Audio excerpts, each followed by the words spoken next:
2021 বৰ্ষৰ বিধানসভা নিৰ্বাচন আগত লৈ অসমৰ প্ৰতিটো ৰাজনৈতিক দলে নিৰ্বাচনী কুচকাৱাজ আৰম্ভ কৰিছে। সমান্তৰালভাৱে আজি 103 নং আমগুৰি বিধানসভা সমষ্টিটো অসম গণ পৰিষদ দলে এক বিশাল সমদলেৰে নিৰ্বাচনী ৰণডংকা বজায়।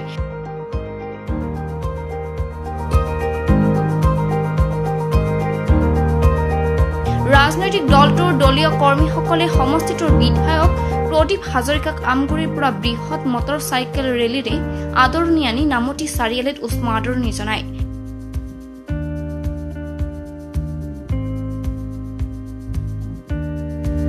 এই সভাতে বৰুৱা পুখুৰী পঞ্চায়তৰ অন্তৰ্গত 176টাকৈ পৰিয়ালে কংগ্ৰেছ দল ত্যাগ কৰি অগপ দলৰ নীতি আদৰ্শৰ প্ৰতি আকৃষ্ট হৈ অগপত যোগদান কৰে।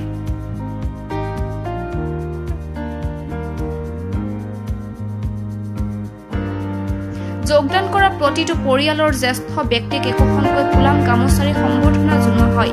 উক্ত সভাত বিধায়ক প্ৰদীপ হাজৰিকাই আমগুৰিত অগপৰ ভেটি অধিক শক্তিশালী বুলি মন্তব্য কৰাৰ লগতে সমষ্টিটোত কৰা উন্নয়নৰ কৰ্মৰাজিকে মূল শক্তি হিচাপে লৈ নিৰ্বাচনী যুঁজত প্ৰতিদ্বন্দ্বিতা আগবঢ়োৱাৰ হুংকাৰ দিয়ে।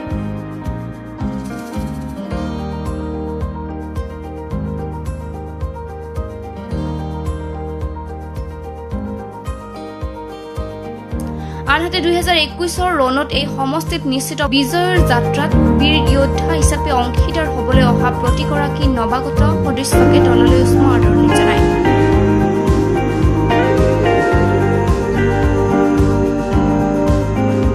নাজিৰাৰ পৰা ফাৰহান লস্কৰ ৰিপৰ্ট, ব্ৰাতঃ টাইম।